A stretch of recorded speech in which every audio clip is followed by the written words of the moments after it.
Bonjour, je m'appelle Cécile Rabébert, je suis directrice générale gérante de la SACEM et on m'a dit un jour, non, je me suis dit un jour, tu n'es pas capable de prendre ce poste à responsabilité. Ça peut pas être moi, ça doit être un homme. On est tous des êtres hybrides. On m'a dit que derrière ma réussite, il y avait forcément un homme. Il faut vraiment que les femmes comprennent que si elles ont envie, elles peuvent le faire. Bonjour à tous et bienvenue sur le podcast On m'a dit, le podcast qui déconstruit les préjugés. Aujourd'hui, j'accueille Cécile Rabe-Weber, directrice de la SACEM. Bonjour Cécile. Bonjour Alexia. Alors comme ça, tu t'es dit ça? Ah oui, je me suis dit ça. Je pense que finalement, très souvent, on pense que les hommes sont les ennemis des femmes, mais les femmes sont leurs meilleurs ennemis. Le premier job à responsabilité qui était très très différent de ma formation, puisque moi je suis avocate de formation, c'est Pascal Nègre qui me l'a proposé quand j'étais chez Universal. Ça faisait 9 ans que j'étais là et 9 ans que je faisais finalement un métier d'avocate, mais dans une maison de disques, en interne.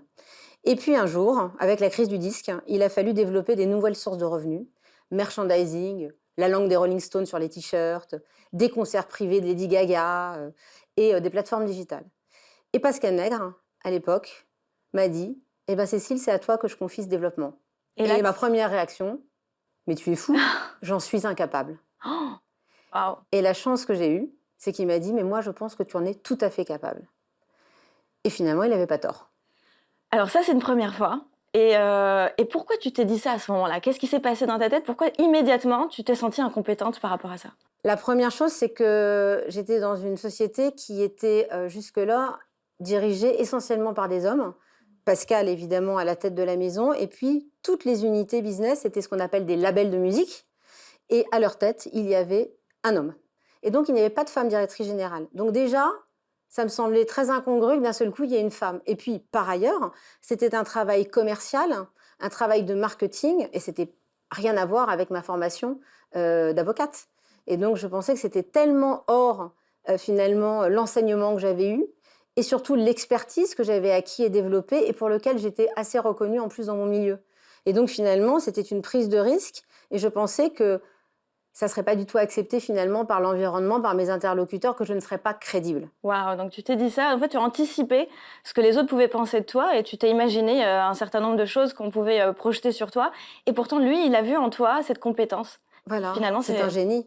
Non, mais c'est vrai parce qu'il y a des personnes qui arrivent à voir en nous ce que nous, on ne voit pas. Et heureusement qu'elles sont là, ces personnes, et parfois ce sont des hommes aussi, ça peut être des femmes. Et qu'est-ce qui a fait que tu t'es dit, ok, allez, je tente l'aventure, peut-être que ça peut marcher? Alors, 2 choses. La première, c'est que déjà, il a eu les mots pour me dire « Tu connais tellement bien les artistes, tu as été avocate d'artistes. Pour le merchandising, c'était un peu caricatural, mais t'es une fille, t'adores la mode. Le digital, voilà, c'est finalement l'avenir du disque. Et ça aussi, c'est quelque part un raisonnement quand même juridique, économique, que je pouvais un peu maîtriser. Et puis, sincèrement, c'est aussi mon entourage proche qui m'a dit « Vas-y, fonce », parce que mon mari, mes enfants m'ont dit, ma famille, ma mère, mon père m'ont dit mais vas-y, c'est un challenge. De toute façon, qu'est-ce que tu as à perdre? Et puis, c'est quelque chose de nouveau. Finalement, c'est vrai que ça faisait 9 ans que je faisais la même chose. Et c'était une bonne opportunité pour moi de tenter quelque chose de différent. Et puis, pardon, 3e élément, l'équipe aussi que j'allais rejoindre. C'est fondamental, une équipe, pour réussir. Et on réussit jamais tout soi-même, tout seul, c'est pas vrai. Et finalement, l'équipe que je rejoignais avait l'air quand même vachement sympa. Et beaucoup d'hommes. Ok. 3 collaborateurs, 3 hommes. Et alors que jusqu'à présent, j'avais plutôt eu des femmes comme collaboratrices. Et voilà. Et donc, j'ai fait le grand saut. Et tu es resté combien de temps à ce poste? 4 ans. 4 ans, ça s'est bien passé. Ça s'est admirablement bien passé. On a développé le business d'une façon exponentielle. Ça tombait bien parce que le CD allait très très mal à l'époque. C'était vraiment la crise du disque. Et puis c'était voilà, le début du digital, tout ce qu'on appelle le 360 degrés autour des artistes pour venir aller chercher des nouvelles sources de revenus pour eux, puisqu'ils ne pouvaient plus vivre grâce au CD. Et voilà, et en fait, 1 année, 2 années, 3 années, 4 années, on a fait les Rolling Stones, on a fait Lady Gaga, on a fait Rihanna, Zazie, Jennifer, enfin voilà, j'avais tous les... Marc Lavoine, j'ai fait vraiment des artistes fantastiques. Et puis au bout d'un moment, je me suis quand même un peu lassée parce que je trouvais que c'était quand même un peu toujours la même chose. Et donc, j'ai commencé à me dire, bon, bah, peut-être qu'il faut que je fasse autre chose. Donc, à ce moment-là, tu comprends que tu as quand même été très compétente dans ce poste qu'on t'a confié. Mais malgré tout, tu as encore eu cette phrase que tu t'es dite à toi-même dans une seconde vie après ça. Exactement. Alors, en fait, j'ai été approchée par la SACEM. Et à l'époque, pour un poste qui était de la négociation, du développement de business, donc là, je me sentais complètement capable de le faire. Je suis arrivée, c'était quand même très nouveau, c'était quelque chose qui n'avait pas de rapport vraiment avec le disque, c'était plus compliqué, c'était mondial, mais quand même assez rapidement, et là aussi grâce à une équipe formidable qui m'a accueillie. Très vite, je me suis mis dans le bain. Et puis, j'avais un patron à l'époque qui finalement m'a pas mal fait confiance parce qu'il n'a pas arrêté de me promouvoir et de me donner un job, 2 jobs, 3 jobs, 4 jobs, 5 jobs, 6 jobs. Waouh. Dans la société dans les 9 dernières années. À tel point qu'au moment où il a été question ils ont discuté avec le conseil d'administration pour que lui parte dans de nouvelles aventures, le conseil d'administration m'a approché et m'a demandé Cécile, est-ce que tu veux bien reprendre la direction de la SACEM? Et la première réaction, rebelote, ah mais non, ça peut pas être moi, ça doit être un homme. Encore un homme. Ouais. Pour toi, c'était forcément Ah, c'était obligatoirement un homme. Et en plus, je savais lequel. Mon meilleur ami qui était aussi dans la société. Donc tu t'es pas dit, c'est pas parce que je n'ai pas les compétences, c'est parce que ça doit être un homme? Non, non. Je me suis dit qu'il avait des compétences particulières qui étaient différentes des miennes et que c'était peut-être plus qu'attendait. Là aussi, c'était le regard d'autrui. Je n'étais pas en train de me dire que je n'y arriverais pas, mais je me disais plus que ça choquerait peut-être les gens et qu'à ce poste, on attend un homme éminemment brillant, plutôt très, très lobbying, affaires publiques, institutionnelles, parce que la SACEM est vue comme une institution et moi, je suis une opérationnelle, je suis une femme de business. Et je me suis dit, je serais mieux en numéro 2 pour tout manager. Et le numéro 1, je le laisse à quelqu'un qui est brillant et qui a voilà, un réseau. Tu as eu le sentiment de le trahir quelque part? Je l'ai appelé tout de suite. Ouais. Tu as eu un petit peu cette espèce de cas de conscience? Ouais. Tout à fait. Qu'est-ce qu'il a dit? Mais il m'a dit, mais on ne me l'a pas proposé, c'est à toi qu'on l'a proposé. Et il m'a dit, j'ai jamais dit que c'est moi qui aurais le poste. Là aussi, j'ai dû combattre finalement un préjugé que je m'étais mis moi-même dans ma tête que mon ami voulait le poste, qu'il serait déçu. Et en fait, il m'a dit, mais si je suis avec toi, il m'a dit, mais moi, je serais hyper heureux. Et comment ça s'est passé? Vous avez travaillé ensemble ensuite, tous les deux? C'est le cas? C'est le DG adjoint. Il est brillant, on est hyper complémentaires. Et c'est vrai que je pense que notre association, c'est un binôme qui fonctionne très bien. Et moi, c'est vrai que la mixité, c'est quelque chose que j'adore. La première décision que j'ai prise quand je suis devenue directrice générale, c'est d'imposer 50-50 femmes-hommes dans mon comité de direction. Je pense que voilà, on est plus intelligent déjà en collectif, mais alors si en plus il y a des hommes et des femmes ensemble, je pense que c'est vraiment la solution gagnante. Est-ce que tu penses que pour ton avenir professionnel, tu risques encore de te poser cette question, de te dire peut-être que j'en suis pas capable, ou tu penses que c'est guéri maintenant, tu sais que tu es capable? Je crois que je suis plus capable de me le dire maintenant qu'effectivement un poste à responsabilité. Enfin, là aujourd'hui, évidemment, il y a des domaines dans lesquels j'irai pas, parce qu'il faut une expertise, tu vois, des aspects médicaux, par exemple, tu vois. J'espère que je resterai quand même dans un milieu que je maîtrise, mais néanmoins, oui, je pense que je serai plus rassurée que je ne l'étais par le passé. Est-ce que ce que tu vois au niveau du management et de ce niveau corporate, est-ce que c'est valable pour les artistes aussi, chez les femmes? Ah, mais on a un énorme problème de... Alors, est-ce qu'on appelle ça un plafond de verre? Je ne sais pas, mais quand tu sais qu'à la SACEM, nous représentons donc tous les auteurs, compositeurs, éditeurs de musique. Il n'y a pas plus de 20% de compositrices. Parce que c'est plus compliqué, alors que même au conservatoire, c'est 50-50. Donc il y a bien un moment, tu vois, où par son rôle de femme, par peut-être les choix qui sont faits, par exemple, compositrice à l'image, c'est quelque chose que nous, on essaye de pousser. Mais tu as énormément de réalisateurs qui travaillent plutôt avec des compositeurs.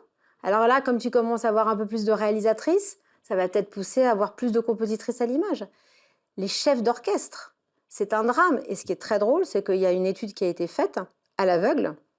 On a demandé à un jury de sélectionner à travers 10 chefs d'orchestre qui étaient composés de femmes et d'hommes, finalement, qui étaient les meilleurs chefs d'orchestre. Et quand c'était de visu, tu vois, la majorité, c'était des hommes. Et en fait, ils l'ont fait à l'aveugle, et il y avait beaucoup plus de femmes. Wow. Donc, il y a quand même aussi dans le milieu artistique quelque chose qui empêche. Et ça, sincèrement, je trouve ça incroyable de se dire que là où, au contraire, on est dans un milieu où tout doit être le plus ouvert un état d'esprit, eh ben non, là aussi, il y a aussi des blocages. Et donc, c'est la raison pour laquelle nous, on a des programmes qu'on va promouvoir comme Kid Change. Dans la musique, il y a de plus en plus aussi d'associations comme Mewem qui essaye de promouvoir aussi la place des femmes à l'intérieur, tu vois, des maisons de disques. Et puis, il y a aussi 100 femmes de culture dont je fais partie. J'étais nommée en 2019 et puis j'étais jurée moi-même cette année. On essaye de mettre en avant des femmes de culture et c'est hyper drôle parce que j'ai des amies qui sont mais, brillantissimes. Notamment, j'ai une de mes meilleures amies, Alexia Laure-Joubert, qui est une réussite. Enfin, la question ne se pose même pas. Quand je l'ai nommée femme de culture, elle m'a remerciée en me disant « mais tu peux pas savoir ». Parce que je la regarde, je lui dis « mais tu comptes ». Enfin, tu es productrice d'une des plus grosses boîtes de prod qui fait l'entertainment mondial.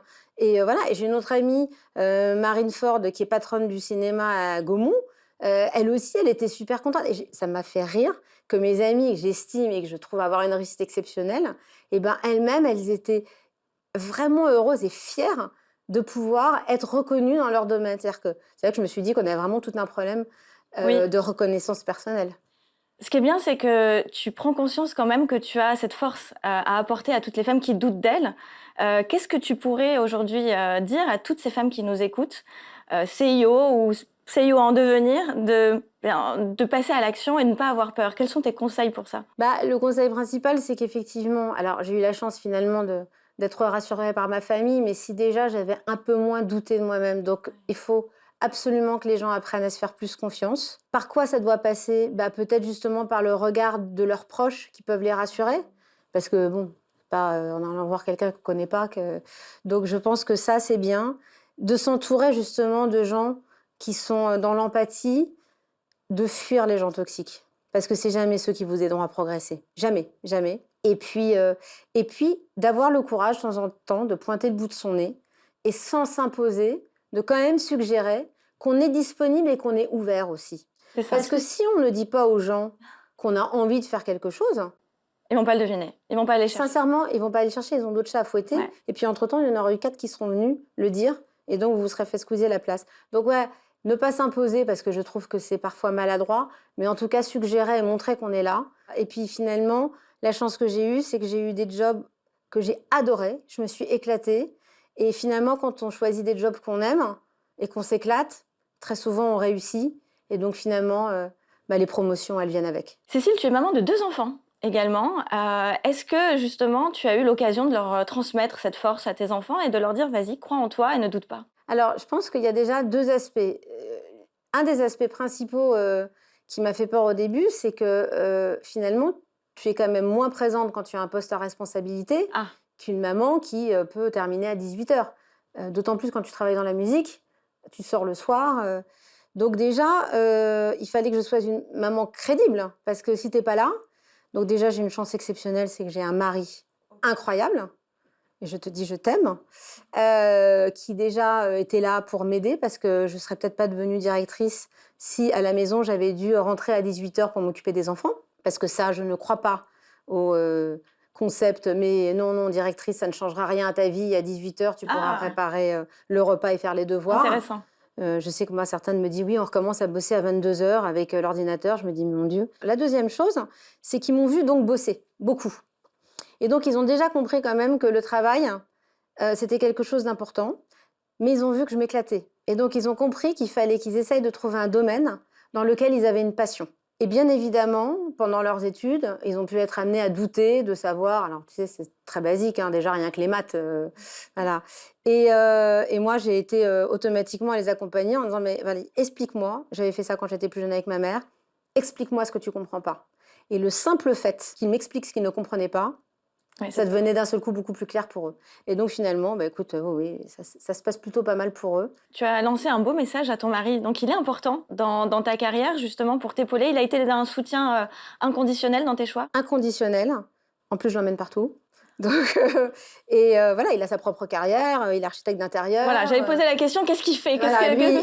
C'est un artiste quelque part, il est architecte d'intérieur, mais effectivement, lui, c'est beaucoup plus modulable, parce que finalement, il est son propre patron, il va sur ses chantiers quand il veut, et donc, il revient plutôt à la maison. En tout cas, maintenant, les enfants commencent à grandir, heureusement, donc il y a un peu moins. Mais il a été là dans les moments. Et puis, tu sais, je voyage beaucoup, moi. C'est un poste mondial. Donc, quand je pars une semaine à Los Angeles, il faut que, voilà, il y ait quelqu'un à la maison. Et il est là. Et moi, très sincèrement, je me suis souvent fait la réflexion, si j'avais pas eu mon mari, je ne pense pas que j'aurais été capable de mener cette carrière. Eh bien, j'ai envie de dire merci le mari, bravo. Bravo, c'est un travail d'équipe finalement. Exactement. C'est un travail De d'équipe. toute façon, Tout est travail d'équipe. C'est un travail d'équipe aussi. Alors, une dernière question. Si tu devais parler à la Cécile d'il y a, alors je ne sais pas 10 ans, parce que je ne sais plus exactement les dates, mais à celle qui a été, on va dire, une simple collaboratrice au début de Universal, si tu devais lui parler à cette Cécile, quel conseil tu lui donnerais? Finalement, ne change rien. Hein. Peut-être apprends plus l'anglais quand même. C'est important. C'est important et ça, je le dis à tout le monde et à tous les enfants. Apprenez l'anglais. Mais sincèrement, non, j'ai eu de la chance. C'est que finalement, je pense aussi que mes doutes, c'est ce qui fait ma personnalité. C'est ce que j'allais dire. Et je pense que c'est ça qui fait aussi qu'on est empathique, qu'on est plus dans l'écoute. Peut-être que si j'avais été plus sûre de moi, j'aurais peut-être été odieuse et finalement, j'aurais peut-être pas eu ces opportunités. Développer un réseau, ça veut dire aussi être à l'écoute de l'extérieur, être au service de plein de gens. Et je crois que j'ai aussi développé un réseau que je trouve fantastique dans le monde de la musique. J'ai énormément de potes et ils me le rendent bien. Et je pense que c'est le meilleur moyen pour moi d'évoluer. Aujourd'hui, en étant à la tête de la SACEM, je retrouve plein de gens que je connais depuis 20 ou 30 ans et qui sont devenus des amis avec le temps. Et je pense que c'est ça qu'il faut construire aussi. Voilà, donc il y a un relationnel, moins douter de soi, s'ouvrir aux autres, et puis voilà, bosser. Bosser, toujours. Bosser. Ça, je dois quand même l'admettre. Ce sera le mot de la fin. Merci beaucoup, Cécile, et merci à vous d'être restée avec nous pour ce podcast On m'a dit.